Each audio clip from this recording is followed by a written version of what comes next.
In the same sense that a paragraph is unified when all of its sentences work to support one clear point, an essay is unified when all of its paragraphs work together to support an overall thesis. A thesis is an overall argument. It's an argument that the entire essay works to support. When every part of an essay works to support an overall thesis, the essay comes together as a unified whole. So, if it helps, think of a car.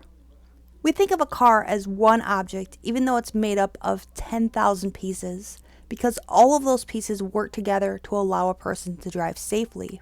A car is considered a unified whole because all of its parts work together to achieve a single purpose. In the same sense, an essay is unified when all of its parts work together to support an overall thesis. So your thesis is the organizing principle of your essay.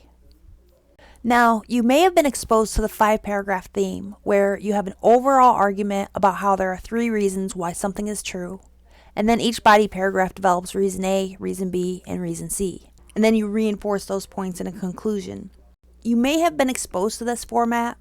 In previous English classes, you may have been instructed to write an essay this way. If so, I want you to remember that it's just a basic formula, and there are no hard rules about how many paragraphs essays have. You don't have to break every essay into reason A, reason B, reason C, and you can follow many different patterns of development. Some of your paragraphs might be giving additional background on the subject, some might be developing supporting arguments, some might be responding to opposing arguments. There's many different ways you can develop your argument, and there are no hard rules about how long an essay is. Not all essays fit into 5 paragraphs, and in college, more likely you're going to have 6, 7, 8, 9, or more.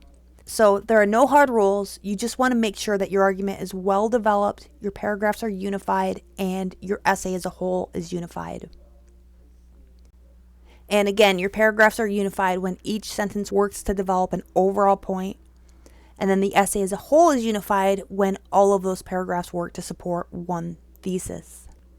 If we go back to our car analogy, maybe one paragraph would be the wheel. And yes, a wheel has a tire, a hubcap, nuts, bolts. It has multiple parts, but its overall purpose is to roll. Just like how one paragraph has an overall point, the wheel has the overall purpose of rolling, and then in turn, the rolling supports the overall purpose of the car to drive safely. That's how you want your paragraphs to work. All of your paragraphs should have their own purpose, but they should also work to support your overall argument, the thesis. So the thesis is your essay's overall argument, and the thesis statement is simply a direct statement of that argument placed at the end of your introduction. Let's review a few guidelines for developing a thesis statement. First, make sure your thesis statement asserts a clear argument. For some essays, your thesis might not be as controversial as it would be in a persuasive essay, but you need to have an argument of some kind. So, for instance, in a science class, your argument might be about the significance of some scientific data. In a history class, your thesis might advocate for a particular analysis of a historical event. Arguments like these are not highly controversial, but you're still making an argument. You're still arguing that your perception or understanding of a subject is valid. In a persuasive paper, your thesis needs to be a little more controversial because you should be advocating for change of some kind. When you persuade, you're changing somebody's mind. So your papers in this class need to develop an argument that somebody could reasonably oppose. Avoid theses like people should eat healthy or innocent people shouldn't be imprisoned. These statements are not controversial enough for a persuasive paper because too many people already agree with them. In practice, people might make excuses for not eating healthy, and in real court cases, sometimes innocent people are mistakenly imprisoned. But no one would argue that people should not eat healthy, and no one would argue that innocent people should be imprisoned intentionally. So, because most people already agree with these statements, at least on a theoretical level, there is no need to persuade people to change their minds.